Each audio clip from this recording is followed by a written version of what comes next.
She got her report. She watched the Loom video that I sent to give her an overview of it. And she immediately went into a coffee chat that she had already had scheduled. And she thought, you know what? I'm going to test this out and see what happens. She got a new member for her group right then and there, just from this one tiny little thing that I offered her. When she messaged me afterwards, I was like, woo! Like, that was amazing. This was such a quick turnaround for somebody. So let me share with you what this report is. I use human design as a tool. It's based off of the work that Jamie L. Palmer does. And it's also based off of a lot of things that I did last year when I started to unlearn, uncoach myself, and get to know me. And I started doing everything from my way. And one of the areas that helped me a lot, I'd already been studying my human design for quite some time, and I really got interested in the centers. There's even a whole book that's just all about the centers that I read. It's fallen apart. I've read it so many times. And I just was really interested in the energy, because it's like a flavor of energy in these 9 centers in your human design. And you don't even have to believe anything about human design to be able to use it, because they're also kind of logical. I think that's what I like about human design. It's a little bit of woo, it's a little bit of logic, and it's easy for me to apply and reflect and ask myself questions, even if I don't fully believe in it, in each part. Sometimes I don't believe in it, then I get down a few months later, and then I'm like, oh, that thing did work out. So let me rephrase that.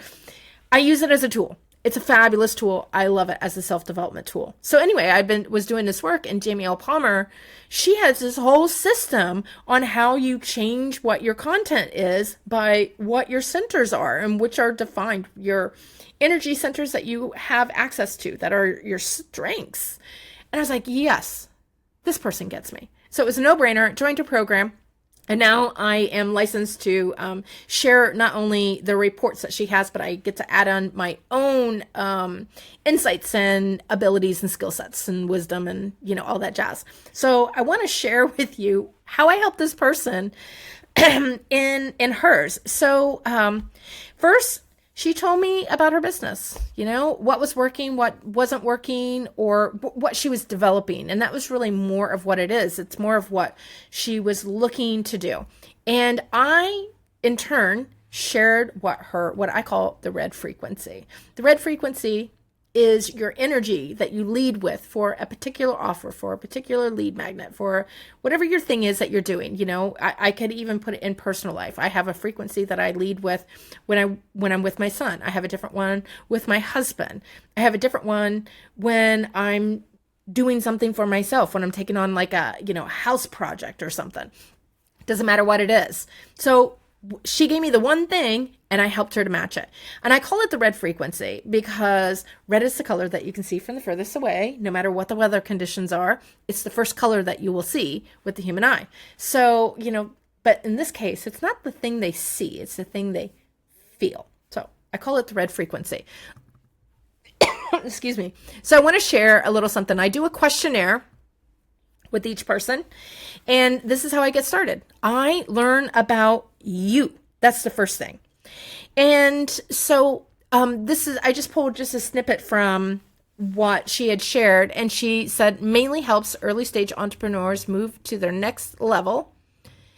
They know what they need to do, they just aren't doing it. Sometimes they're stuck in employee mindset instead of shifting into the entrepreneurial one. I was like, when I go through and I read someone's thing, I'm also going through and I'm looking at their content, and I start thinking about, where am I noticing kind of a friction? For me, it's, like if I say, imagine the sound of a dry erase marker on a whiteboard. Right? We all know what that sound is, right? We don't even have to actually physically hear it. That's what it's like for me. But for me, it's often metal on metal, or I get this sense of like walls closing in. So those are the two things that sensations that I get, or images that come to mind. I don't know. There's really no words, no visual, no sound or anything. I get the sense of it, Those are the things. And that's when something feels like something's not quite as moving as smoothly as it could. Well, I still understand it. I still get it.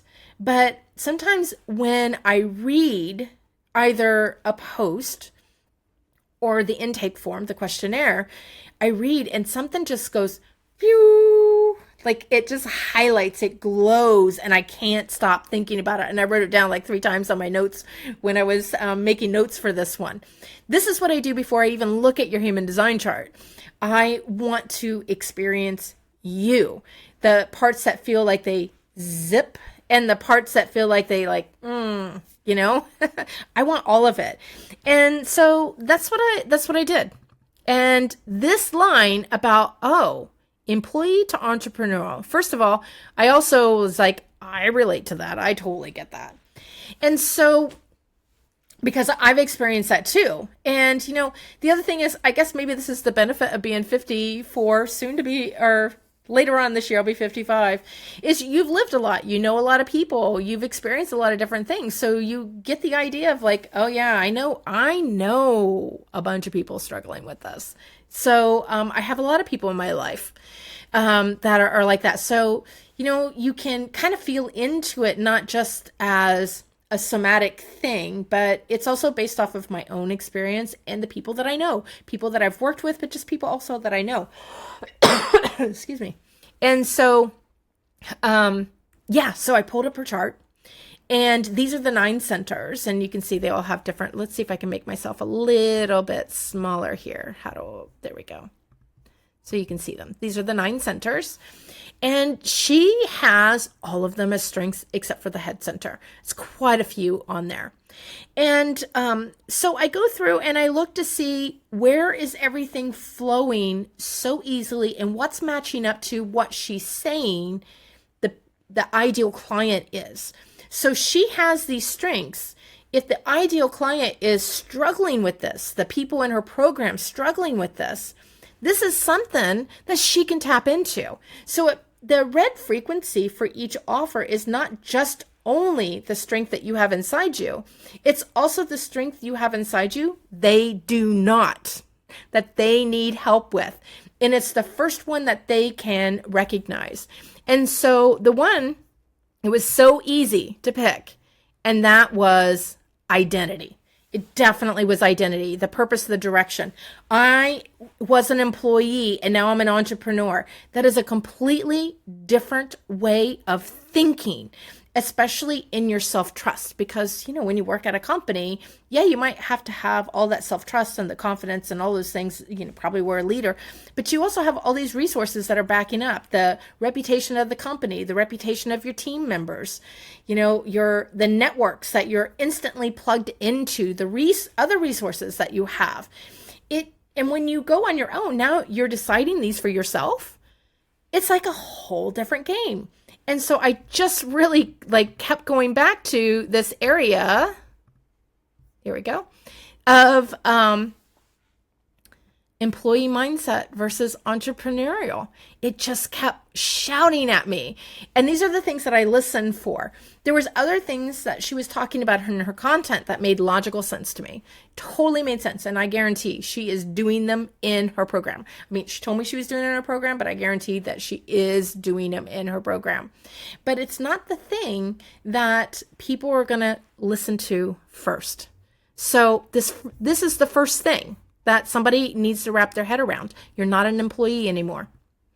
And so I make a Loom video that I share going through.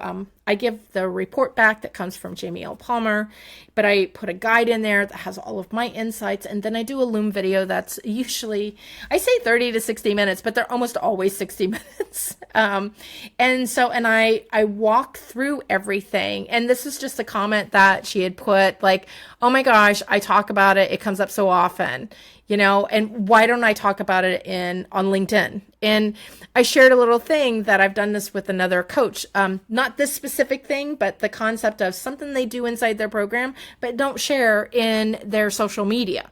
They never thought to because it seems so easy. It's just so natural. It's just a thing you do. I just do it. This is not what somebody's going to want to buy into, but yet It is. So I just put a little note on here. I did this in a report with another coach a few months ago, and she said something similar. How it was something she did repeatedly in her coaching sessions, but never thought to put it into her social. She got more leads when she did. So that's what I'm doing in these reports. You know, there's no pitch needed.